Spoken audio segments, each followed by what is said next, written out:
Hello, viewer, and welcome to Worldview. This is a program designed to bring you up to speed with trending developments the world over. My name is Xavier Roberts, reaching you live from Uyo, the Akwa Ibom State capital. And on our top stories today, U.S. military says U.S. warships shot down 3 drones after 3 commercial vessels came under attack in Red Sea. Israeli forces reportedly pushing into southern Gaza.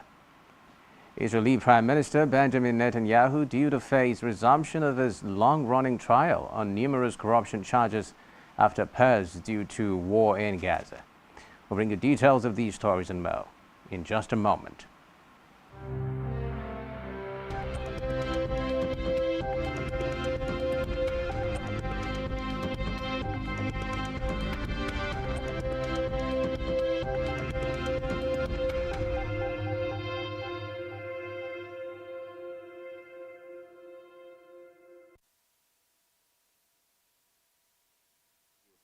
U.S. military has said that a U.S. warship has shot down 3 drones after 3 commercial vessels came under attack in the Red Sea.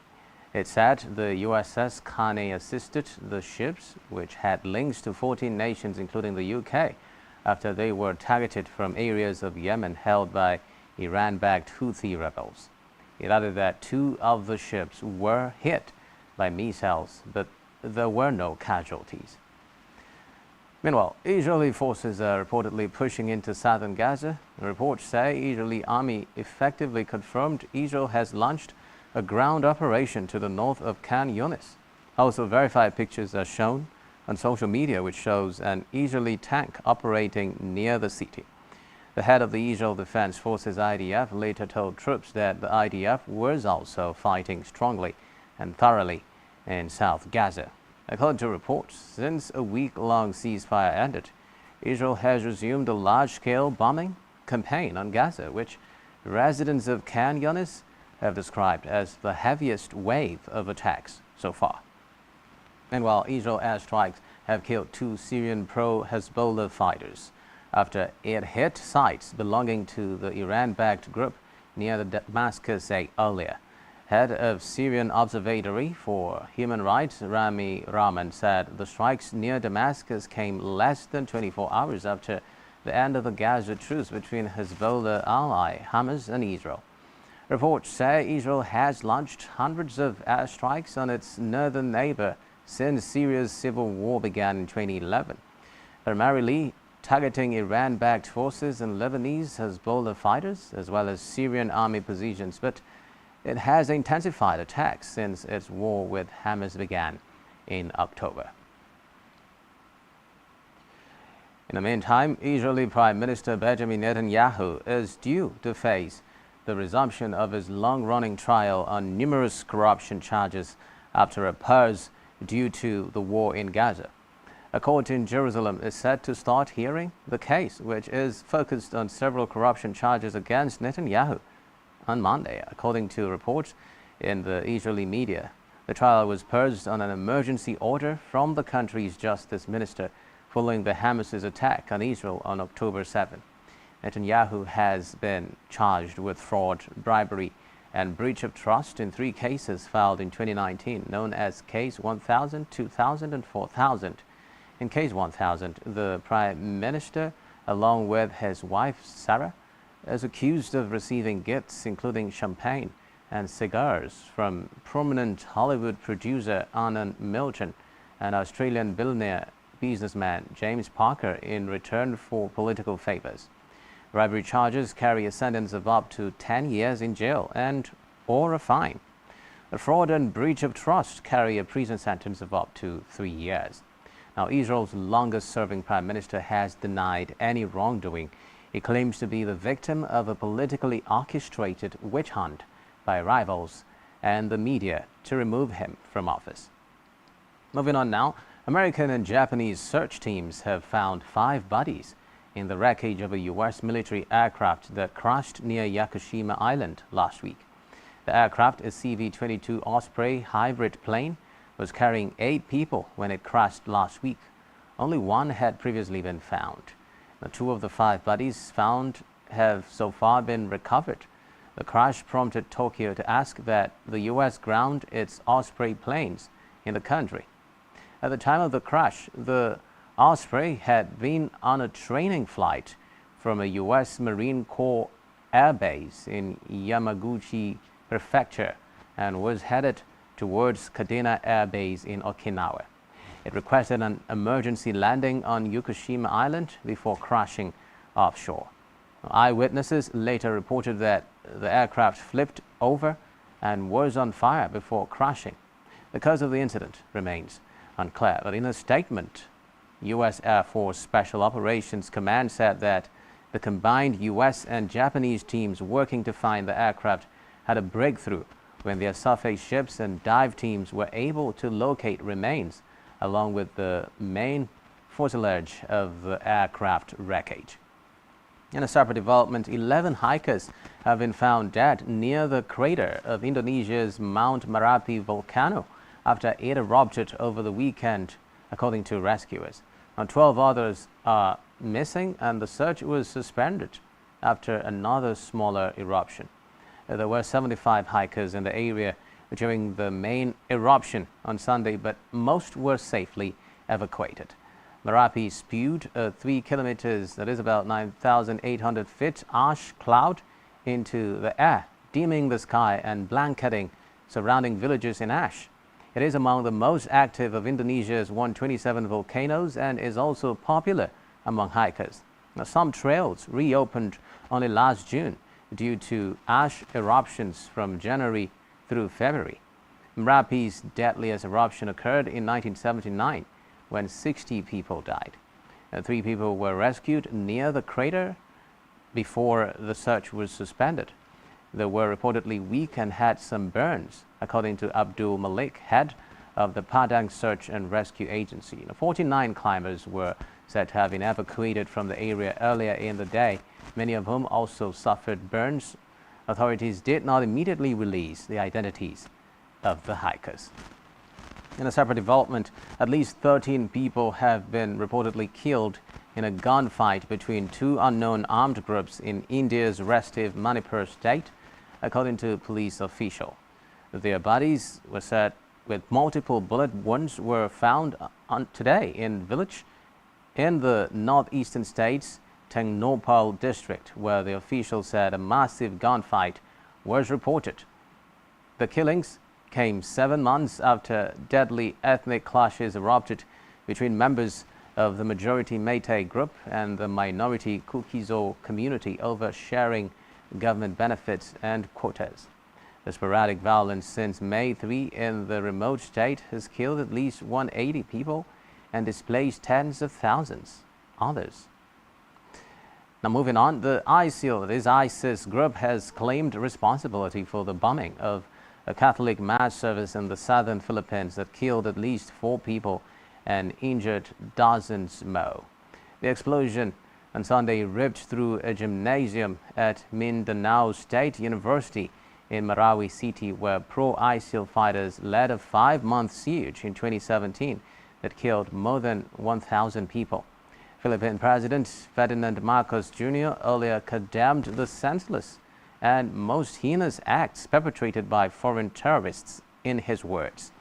Now, Defense Secretary Gilberto Teodoro told a press conference there were reportedly strong indications of a foreign element. The United States State Department condemned the alleged horrific terrorist attack and said it stood with Filipinos in rejecting violence. Now, Philippine security officials had suggested on Sunday the attack may have been retaliation for a military operation about 200 kilometers, that is about 125 miles from Marawi City, that killed 11 Islamist rebels. Today, police said they were investigating at least 2 people of interest over the bombing. Now, after the break, a 4th candidate of the presidential election, Deli Sesanga, has dropped out of the presidential campaign in the Democratic Republic of Congo to support former governor and opposition candidate Moise Katumbi. Stay joined to us for details on this and more right after this breather.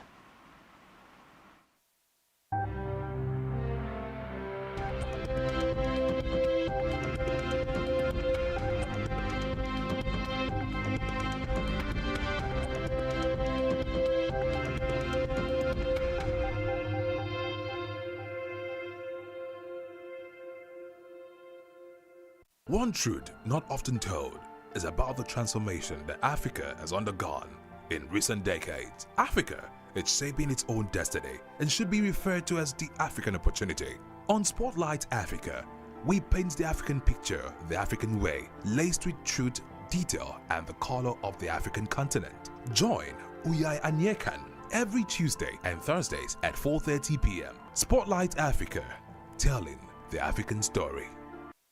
Nigerian police, which is the only one allowed by grossly abused. Our governors have to share police powers with the president as stipulated by the constitution. We do not have a federal government police force. We have the Nigeria Police Force, which shall be administered, organized, and supervised by the Nigerian police. No, my lord, I want to say something. I want to say something here. Perhaps it might also enlarge the scope of people who should be invited here for examination. My lord, if we cannot find those who literally murdered Abiola, who are those people who could be said to be the beneficiaries of the death of Abiola? Rogers has linked you with some of the killings he did. He never did. He linked you with the attempted murder of Hebrew. He did not. My lord, the Matters Council is leading the evidence in our matters. Is this an adversary proceeding? It's not, my lord, but we can't be talking about cases which are in court, Is my lord. this an adversary proceeding? It's not, my lord. These cases are in court, my lord. I'm just reminding your lordship. My lord, sorry, my lord, I think I'll be in cross-examination. Legally Speaking, a program that deals with legal issues and questions we face as citizens of this amazing country, Nigeria. Legally Speaking. Join us every Friday from 5 p.m. to 6 p.m. for Legally Speaking.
Hey, thanks for staying tuned. Now, a fourth candidate of the presidential election, Adeli Sesanga, has dropped out of the presidential campaign in the Democratic Republic of Congo to support former governor and opposition candidate Moise Katumbi. Reports say Sesanga's withdrawal is seen as boosting opposition unity after former Prime Minister Matata Ponyo and two other candidates, Seth Kikuni and Frank Diongo, earlier endorsed Katumbi. They will be competing against the incumbent President Felix Tshisekedi, who is vying for a second term in office. According to reports, campaigns for the election started 2 weeks ago and will end on December 18, 2 days before the December 20th elections. Moving on now, United Nations Humanitarian Agency UNOCHA has said that death toll from Somalia's ongoing floods has risen to 110. The agency said more than 1 million people have been displaced and 2.4 million people impacted across 36 districts. UNOCHA also warned of a high risk of disease spread following reports of suspected cases of cholera and acute watery diarrhea in the states of Hirshabelle and Galdomag. The agency added that only 30% of those impacted have received help, but at least 37 boats have been deployed to deliver supplies or evacuate those trapped by the flood water. Moving on now, former Prime Minister of Rwanda and strong critic of the government of President Paul Kagame, Faustin Twagiramungu, has died in exile in Belgium. Relatives confirmed Faustin Twagiramungu's death, saying the 78-year-old had been ill. Twagiramungu, a moderate Hutu, was Prime Minister in the government of national unity that was formed after the 1994 genocide. Reports say he fell out with the Tutsi-dominated government when he spoke out against the killings of Hutus.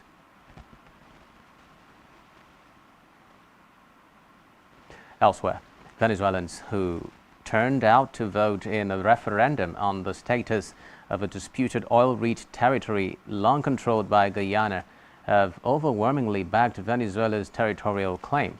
More than 95% approved establishing a new Venezuelan state in the territory known as Essequibo, according to officials. Guyana and British Guiana before it have administered Essequibo for over a century. The referendum has racketed up tensions between the two neighbors. The critics of the Venezuelan president, Nicolas Maduro, say he called the non-binding referendum to whip up nationalist fervor and distract from calls for free and fair elections to be held. Now, the UK's polar ship RRS David Attenborough has come face to face with the world's biggest iceberg. The planned encounter allowed scientists on board the research vessel a closer look at one of the true wonders of the natural world. A23A, as the berg is known, covers 3,900 square kilometers, that is about 1,500 square miles, twice the size of Greater London.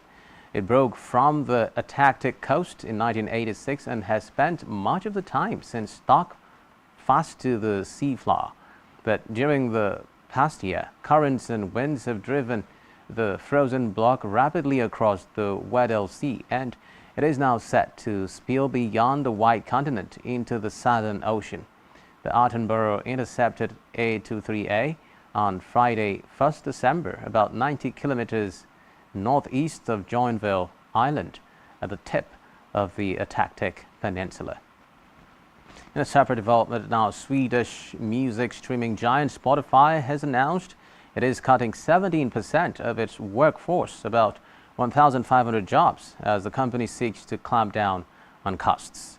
Chief Executive Daniel Ek said he had made the difficult decision with economic growth slowing dramatically. Spotify employs about 9,000 people, and Ek said substantial action to right-size its costs was needed for the company to meet its objectives. He added he understood the cuts would be incredibly painful for the team. Spotify cut staff earlier this year, but these plans dwarf those previous announcements. In its latest results, Spotify had reported a profit of 65 million euros. For the 3 months to September, its first quarterly profit for more than a year, helped by price rises and higher subscriber numbers. The tech company has been expanding worldwide as it seeks to reach 1 billion users by 2030. It currently has 601 million of them, up from 345 million at the end of 2020. Ek said that given the recent positive results, the job cuts being announced will feel surprisingly large for many people. He said Spotify had considered making smaller reductions during 2024 and 2025, but decided that more drastic action was needed to improve the company's finances. And with that, we wrap up a package for you this week on Worldview.